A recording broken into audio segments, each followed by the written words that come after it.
Programme کو آگے بڑھاتے ہوئے میں بلا تاخیر دعوت خطاب دوں گا امیر جماعت اسلامی ضلع ملتان ڈاکٹر صفدر اقبال ہاشمی صاحب کو تشریف لائیں، طالبان علوم نبوت سے اور سابقین عربیہ سے مخاطب ہوں۔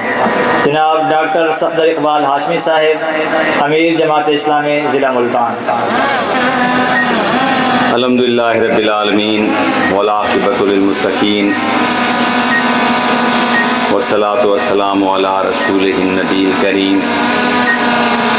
محمد وآلہ واصحابہ اجمعین۔ قال اللہ تعالی فی القرآن المجید وَلْتَكُن مِّنكُمْ أُمَّةٌ يَدْعُونَ إِلَى الْخَيْرِ وَيَأْمُرُونَ بِالْمَعْرُوفِ وَيَنْهَوْنَ عَنِ الْمُنكَرِ۔ صدق اللہ العظیم۔ میں جمعیت طلباء عربیہ کے 50 سالہ تجدید عہد کے دن مدینۃ الاولیاء کہ اس عظیم دینی مرکز جامع العلوم میں جنوبی پنجاب سے آنے والے جمعیت طلباء عربیہ کے موجودہ اور جمعیت طلباء عربیہ سے منسلک رہنے والے سابقہ کارکنان و ذمہ داران کو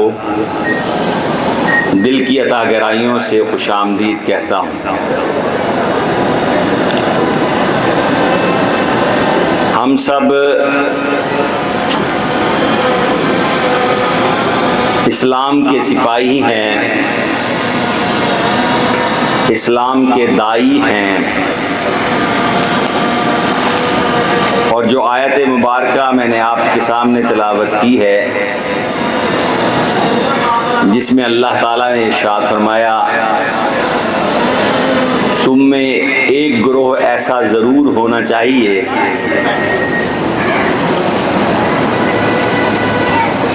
کہ جو لوگوں کو نیکی کی طرف بلائے،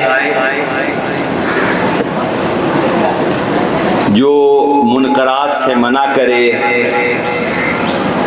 اور خیر کی دعوت دینے والا ہو۔ تو اصل چیز خیر کی طرف دعوت دینا ہے۔ نبی کریم صلی اللہ علیہ وسلم نے فرمایا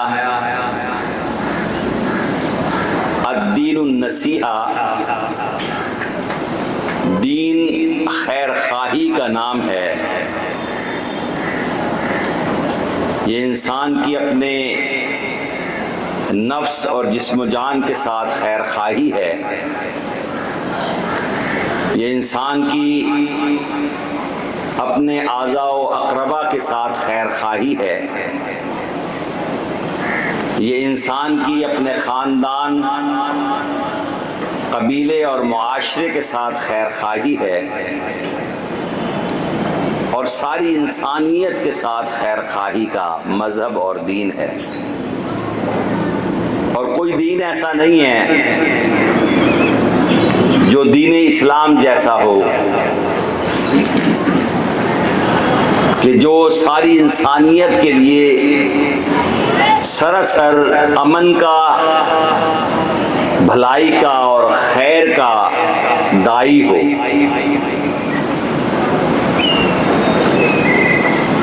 تو یہ میں آپ تمام جمعیت طلباء عربیہ کے نوجوانوں کو مبارکباد دیتا ہوں، ذمہ داران کو مبارکباد دیتا ہوں۔ 50 سال کی عظیم تاریخ ہے۔ تحریک اسلامی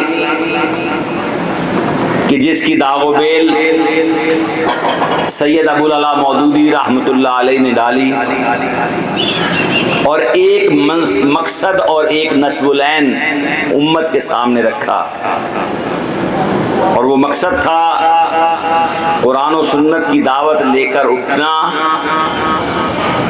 اور پوری دنیا میں اس دین کو غالب کرنا۔ یہ جو دین کو غالب کرنے کا مشن ہے، یہ مشن صرف ہمارا مشن نہیں ہے، یہ صرف ہماری اختراع نہیں ہے، بلکہ یہ اللہ کا حکم ہے۔ اللہ تعالیٰ نے قرآن پاک میں ارشاد فرمایا کہ وَمَن يَبْتَغِ غَيْرَ الْإِسْلَامِ دِينًا فَلَن يُقْبَلَ مِنْهُ، کہ جو اسلام کے علاوہ کسی اور دین کو زندگی گزارنے کے کسی اور نظام کو پسند کرتا ہے، وہ ہرگز اللہ کے ہاں قابل قبول نہیں ہوگا۔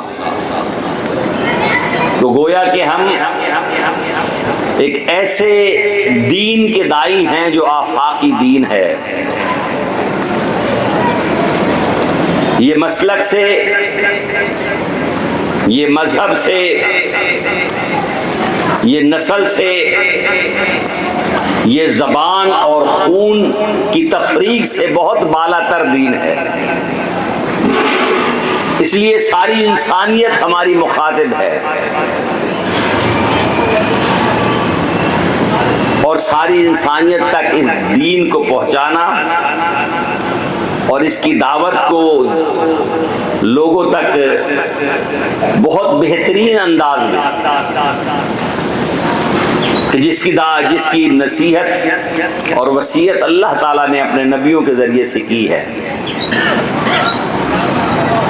کہ ادعو الی سبیل ربک بالحکمۃ والموعظۃ الحسنۃ وجادلھم باللتی ہی احسن، کہ لوگوں کو اپنے رب کی طرف بلائیے حکمت کے ساتھ، دانائی کے ساتھ، ایک بہترین واعظ کے ساتھ، اور کبھی اگر بحث اور مجادلہ بھی کرنا پڑ جائے تو ایسے طریقے سے بحث کی جائے کہ ضد اور ہٹ دھرمی کی کیفیت نظر نہ آئے، احسن طریقے سے لوگوں کو اس دین کی طرف دعوت دینی ہے۔ میں اس یوم تجدید عہد جمعیت طلباء عربیہ کو مبارکباد دیتا ہوں۔ تحریک اسلامی کا ہراول دستہ ہے، نوجوانوں کا قافلہ ہے، نوجوانوں کا کارواں ہے۔ کل اس تحریک کی باغ ڈور آپ ہی نوجوانوں نے سنبھالنی ہے، ممبر اور مسجد تو آپ نے سنبھالے ہوئے ہیں، لیکن مجھے یقین ہے کہ اقبال نے جو کہا تھا کہ نکل کر خانقاہوں سے ادا کر رسم شبیری، تو رسم شبیری جو امام حسین رضی اللہ تعالیٰ عنہ کی رسم اور ان کی سنت زندہ کرنے والے بھی جمعیت طلباء کے یہی طلباء عربیہ کے یہی نوجوان ہیں جو محراب و ممبر بھی سنبھالے ہوئے ہیں، جو درس کا نظام بھی سنبھالے ہوئے ہیں، جو حفاظ کرام بھی ہیں، جو قرآن کو سینے میں سجائے ہوئے بھی ہیں، وہی انشاءاللہ میدان کے اندر آگے بڑھ کر اللہ کے اس پرچم کو، اللہ کے اس دین کو اور اللہ کے اس نظام کو غالب کرنے کی جد و جہد میں ہراول دستے کا کردار ادا کرتے رہیں گے۔ میں پھر آپ سب کو اور آپ کی قیادت کو مبارکباد دیتا ہوں۔ وآخر دعوانا ان الحمدللہ رب العالمین۔ شکریہ امیر محترم۔ مدینہ الاولیاء میں عربیہ کا قافلہ ہو یا دیگر برادر تنظیمات ہوں یا اہل ملتان کا کوئی بھی مسئلہ ہو تو سرزمین ملتان کی توانا آواز آپ ہوتے ہیں، اس لیے ہم آپ کے مشکور بھی ہیں، ممنون بھی ہیں کہ آپ تشریف لائے اور آپ نے اس محفل کو رونق بخشی۔ جی یوتھ کی قیادت یہاں تشریف